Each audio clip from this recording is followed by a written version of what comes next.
Fala aí, moçada, boa noite, aqui é a professora Kátia Generoso Portela. Vamos para mais uma aula. Hoje o assunto é concordância verbal. Bem, a regra máxima é bem simples. O verbo concorda com o seu sujeito, certo? Então, tanto em número quanto em pessoa. Portanto, se o sujeito estiver no plural, o verbo fica no plural. Se o sujeito estiver no singular, o verbo fica no singular. E respeitando as pessoas, né? Primeira pessoa, segunda e terceira. Ou seja, eu, tu, ele, nós, vós, eles. Certo? Bem básico. Bora continuar então. Bem, pegando aqui, ó, nosso primeiro exemplo, aqui é bem básico, ó. O aluno fez os exercícios. O aluno, quem fez o exercício? O aluno, sujeito simples. Como assim simples? Só tem um núcleo. E esse núcleo, aluno, está no singular, certo? Isso força que o meu verbo fez também siga essa mesma concordância, beleza? Então, o aluno fez os exercícios. Já no segundo exemplo, nós temos o núcleo alunos, no plural, os alunos, forçando o meu verbo a se adaptar a esse número, ou seja, ele passa a ser escrito no plural. Os alunos fizeram os exercícios, certo? Aqui eu tenho uns exemplos para vocês verem a respeito de pessoas. Olha só, eu gosto de estudar, primeira pessoa do singular. Então, meu verbo está na primeira pessoa do singular, respeitando o meu sujeito. Tu gostas de estudar, ela gosta de estudar. Veja que a primeira, segunda e terceira pessoa aqui estão no singular. E seus respectivos verbos também, cada um conjugado no mesmo número e na mesma pessoa. O número é o singular e as pessoas estão respectivamente ordenadas em primeira, segunda e terceira, certo? Ótimo. Aqui do outro lado, eu também permaneço na mesma ordem, primeira, segunda e terceira pessoas, certo? No entanto, agora elas pertencem ao número plural. Nós gostamos, vós gostais, eles gostam. Então, aí, tranquilo, respeitamos pessoa e número. E aí, fizemos a concordância básica, sujeito e verbo. Excelente. O que é importante para a gente? Os casos especiais, tá? Então, aqui eu elenquei o que é mais importante para a gente nesse momento. Ó, quando o sujeito composto, ou seja, quando aquele sujeito que é formado por mais de um núcleo, ele aparece pós-posto do verbo, o que isso quer dizer, Kátia? Quando ele vem depois do verbo, que foge um pouco da estrutura tradicional da nossa língua, aí o que você vai fazer? Ou este verbo vai concordar com o primeiro núcleo, certo? Ou ele concorda com o sujeito composto inteiro. Beleza? Então, olha aqui o exemplo que eu coloquei para vocês. Já chegou o outono e as crises respiratórias. Tá correto eu deixar esse verbo no singular? Por quê? Porque ele está concordando com o primeiro núcleo, outono, certo? Aqui eu tenho um sujeito composto, quem que já chegou? O outono e as crises respiratórias. Sujeito composto, certo? E aí, como o verbo vem antes desse sujeito, eu posso fazer essa concordância com o primeiro núcleo, beleza? Então, essa é a novidade.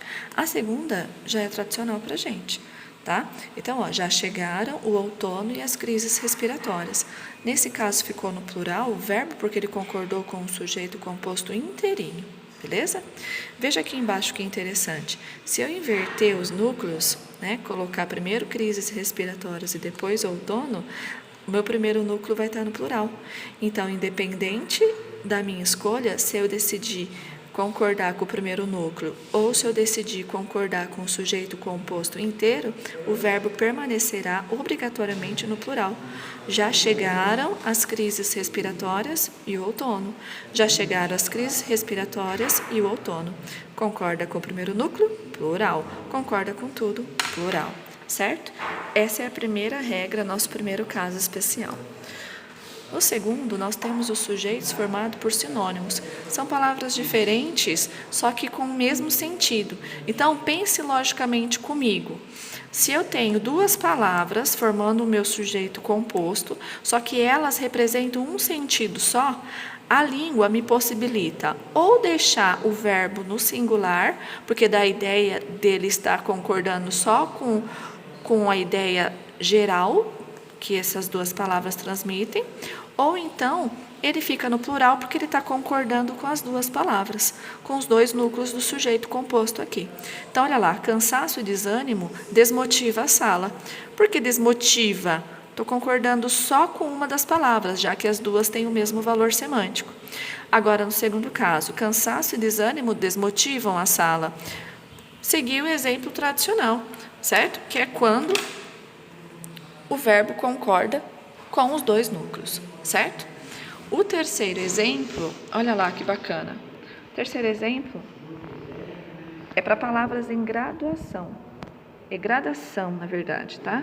É quando rola uma gradação ou crescente ou decrescente. Como assim, Pro? Pensa comigo. Ó, olha aqui, ó. Um olhar, um toque, um abraço bastariam para ele. Vejam que aqui eu vou aumentando o grau de intimidade, então rola essa gradação, certo? Começou do simples, olhar, aumentou o grau de intimidade, toque, depois foi para um abraço. Então, houve uma gradação crescente. Então, o meu verbo pode ficar no plural, certo? Pensando que está concordando com todas as palavras, com todo o sujeito composto. Nesse caso aqui, ó, um olhar, um toque, um abraço. Também é a gradação, gente, mas eu posso deixar no singular, certo? Não tem problema nenhum. Então, esse é o terceiro caso, sujeito formado por palavras em gradação, seja crescente, seja decrescente. Ótimo. Vamos para o quarto caso. Sujeitos resumidos por tudo, nada, ninguém, que são esses pronomes que são indefinidos. O verbo fica no singular, porque ele vai concordar com essa palavra, certo? Então, ó, professor, amigo, família, ninguém me convenceu a dançar. Tá no singular porque está concordando com esse último termo, com esse último núcleo do sujeito composto, certo? Porque ele é um termo resumidor. Então, ele está no singular, ele é o meu pronome que resume todos os núcleos que eu listei, então ele me permite deixar no singular. Aqui não há uma segunda opção, tá? Só fica no singular. Caminhada, festinha, rolezinho, nada está permitido na quarentena, certo? Então, ó, o meu verbo está no singular porque concorda com esse nada, esse pronome que resume cada um desses núcleos, certo? Então, esta é a nossa quarta regrinha. Vamos lá para a quinta, gente, bacana.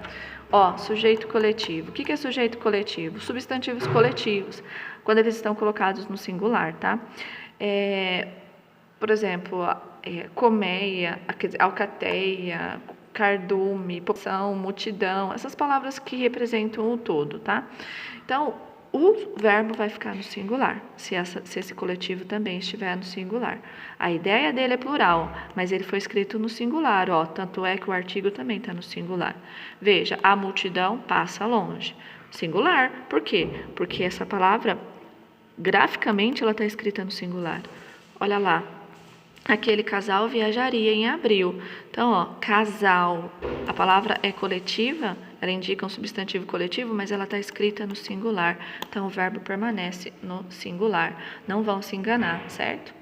O sexto caso é quando esse sujeito, esse substantivo coletivo, está distante do verbo. Aí, bonitinho, tanto faz, tá? Então, ó, a população, em virtude da pandemia, está isolada, tá? Ou a população, em virtude da pandemia, estão isoladas, né? Tanto faz. Por que aqui eu tenho essa abertura, essa flexibilidade? Porque o meu verbo está distante do sujeito. Então, dá a ideia de que até chegar a esse ponto você esqueceu que aqui a palavra em si está no singular.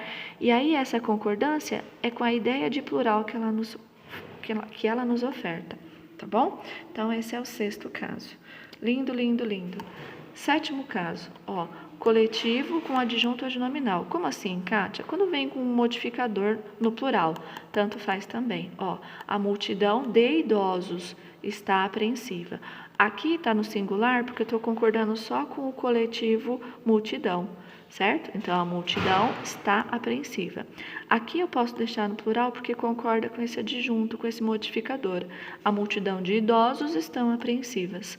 Lembre que se tiver um adjetivo depois, você tem que fazer a concordância de acordo com o verbo, tá bom? Então, ó, quando esse sujeito vem acompanhado de um modificador, né? Você pode ou optar em concordar com o núcleo ou optar em concordar com esse modificador, tá bom? As duas formas estão corretas e são aceitas.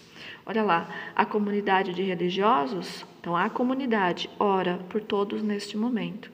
A comunidade de religiosos oram por todos neste momento, tá? Aqui concordou com religiosos, aqui concordou com o núcleo comunidade. Certinho? Beleza. É isso aí, gente. Acabamos a nossa aula de hoje. Espero que todos tenham entendido. Uma boa noite. Beijos.